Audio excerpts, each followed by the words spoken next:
Welcome back to Stony Creek. I hope you've had a good week. This week's update, we've moved some of the animals around. We took the rams out of the ewes and we put our ewe hoggets back with the ewes. Did some work with our our latest calf. And if you're wondering what I'm doing, I lost 6 poplar poles for cattle rubbing up against them in the laneway. And I'm just replacing them this winter so that in spring they can start to grow again. The other poles have done really well. They're looking good, and I'm sure the cows will push over another couple before they get a chance to really get established. But hope you enjoy this update, and we'll see you next time back on the farm. A lazy Saturday afternoon. The girls have all come into the home paddock, which I've been saving for them, and they're all contented sitting down, chewing their cuds. It's nice to see happy cows. Hello Valley and Yuzuri, 2 of our little girls born on the farm. And Chuck is laying flat.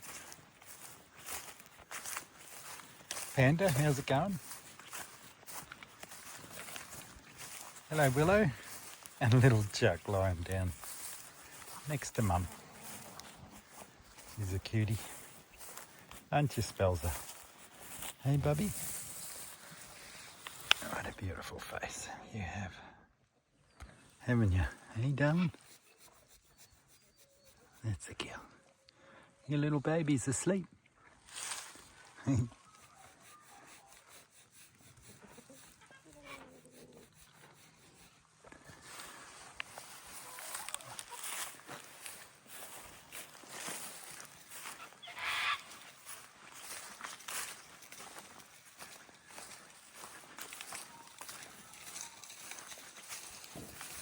Morning Texan boys, and these are my 6 or 8, I think there's 8 little ewe hoggets that we didn't join this year, so they'll be joined next year when they're bigger. But this morning was a very crisp start to the morning. It was -6 this morning, and it's shaping up to be a beautiful day. It's already warm, and it's only about 9:30, but you can tell how cold it was by how much of the ice came out of the bore hose that froze overnight, and then the bore starts up once the sun hits it and pushes the ice out of the hose. That's very cold. We just come down to feed the boys and to get the ewe hoggets into the yards because we want to reunite them today. And then Robert noticed the trough was completely empty. It was not empty yesterday, so that's no good. That wasn't the plan. No. But I think on that really cold morning the hose iced over, and the animals have trodden on the hose and broken the hose, because it just runs across the ground over to the water tank, which is connected to the shed, which fills this trough and another one, and it's emptied the trough. Hence why you've got to be really vigilant of looking at water, because they cannot go with water. Cows drink enormous amounts, don't they? Yeah, and sheep. Yep. And sheep. So while it's empty, it's a good opportunity to level out the ground, because it was on a bit of a slope, and I've noticed our lambs, when we have lambs, struggle. That's why I've got a step at the water trough, and the lambs can get up and have a drink. But if I level it off, it'll sit much better. And it's a bit of a cloudy day, isn't it? Because we fill the tank with the water tote, with the bore, and you can see our bore runs off way down there. Off solar. Off some solar. It's a bit cloudy today, so it's sort of just, we've got it in the tank and it's only dribbling, so we might have to fill this trough up with the fire tote. The fire truck. They can't go without water for too long. Just another thing in the day of a small farm. There's always something to do.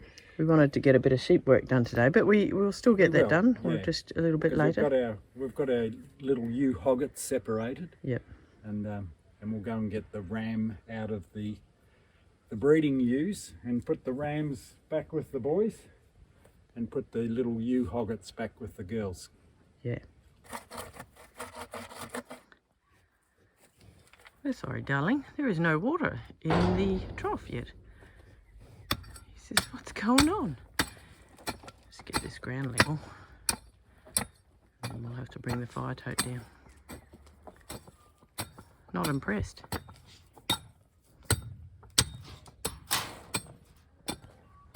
So this is the water tank that feeds the trough, and this is the bore hose. We're so lucky we've got a bore, and it doesn't sound like it's going in much. Actually, nothing's coming out. It's just too oh, a little bit, you can hear it. Too cloudy. It's going to take a while, isn't it? Thirsty cows. And the fire tote to the rescue. So because the bore is trickling, luckily we have the fire tote and we'll just fill up the trough with some water. How many heads can fit in a water trough?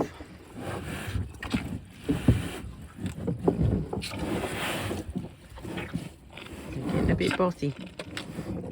They're just thirsty. It's coming out slower than it's going in.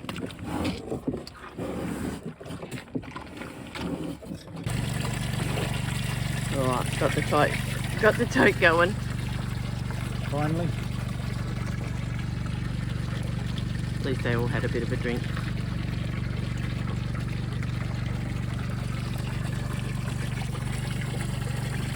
We'll fill this up and It'll be good for a while.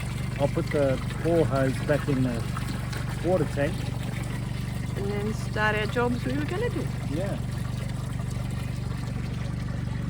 Hey boys. So we've sorted the boys from the girls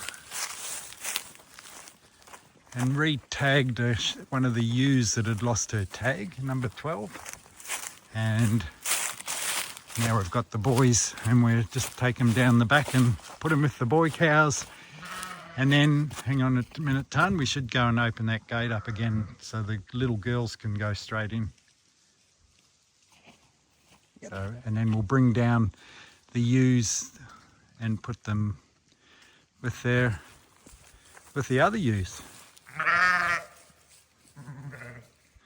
We've also got to get Chuck in today and also put a ring on his testicles and give him his 5-in-1 vaccination. And we've also got to move the chicken caravans today as well. So everyone's getting a move except Tex and the burger boys. And then this is our ewe Hogets coming back with the rest of the girls.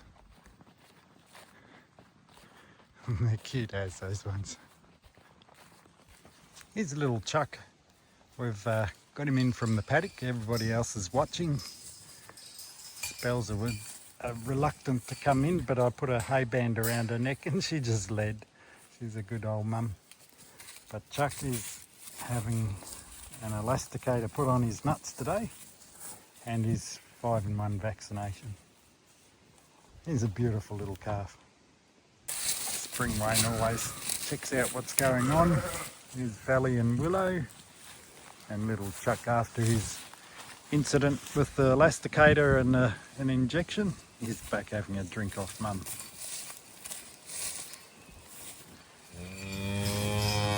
Isn't that right, Yuzuri? Hey? Hey, darling? You're a cutie. Yes, you are. I'll see you all later. You're going to smell the camera. See you, girls. Good morning, it's Monday morning. It's the last week for some piggies, but also today we're processing the last of the roosters that have been down in the corn and pumpkin patch here. They've done a fantastic job. We had about, I think, 12 or 13 originally, and we're down to about 4. So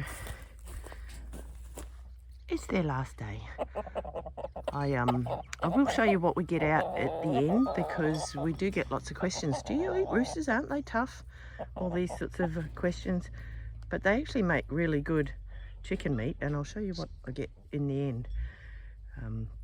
We don't pluck them. I skin them, so we get out the chicken breast, aka man boobs, and the Maryland, so the thighs and the legs. It's a bit of an art to catch them, because yeah, clearly they don't want to be caught. We get that, and yeah, we'll grab these boys. All right, that's the last one caught in the pen, and we'll, oops, escapees, understandable. So we'll take these over to the area where we dispatch them. We're not going to show you any of that stuff because nobody wants to see that. But I'll show you what we get in the end. All right, so dispatch is done, and I've got out the cuts that we want. As I said, we don't pluck these birds, the roosters, because we don't want them as a whole roasting bird. That's why we do the meat chickens. But the cuts we want are generally the Marylands, so the thigh and the leg. So you end up with a nice leg and a thigh. They're a lot darker meat, aren't they? Very. And way, so there's a feather. A lot darker because these birds have been running on pasture, eating bugs and grass and veggies and all sorts of things. So it certainly is a lot darker, but for most people that's why they buy thighs, because they're very flavoursome. So. And the fat profile's different too, isn't it? Very yellow fat. Compared to, you generally don't see yellow fat in the supermarket. And then these are all the chicken breasts, so they're a lot thinner than the big ones you'd see in the supermarket, but and a lot darker also. But as a chicken breast, they, if you cut them right, you still get the little fillet, and they're fantastic as schnitzel. We'll crumb them, but we'll also cut them, marinate them, and barbecue them. The thighs and the legs we generally use in the slow cooker, and this time of year this is one of my preferred meals, with lots of different veggies from the garden, some beans, dried beans we grew. Put it on in the morning out in the farm, and it's ready when we're ready to eat. The age of these roosters were probably about 18-19 weeks. Definitely when they start to crow, that's time to go. And because we have chickens that hatch babies, you're always going to get roosters. So this is our way of making sure that we don't waste anything on the farm, and it's fantastic meat. It's part of our food security and part of our purpose of being on the farm. So out of the 4 roosters, this is what we ended up with. Pretty happy. Robert's the dispatcher on the chopper-rupper. Chopper-rupper, yeah. So what I'll do now is this will all go in the fridge. I'll actually chop these legs up. I find it's easier to do that first thing, and I'll let them cool down in the fridge for a day, and then I'll bag them. Sometimes I'll bone the legs and the thighs out, and then I'll mince that chicken. And that makes great hamburgers, meatballs or whatever, but today I want to bag this for slow cook.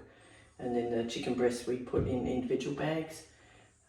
I'm not such a fan of lamb as much as Robert, so I eat a little bit more chicken.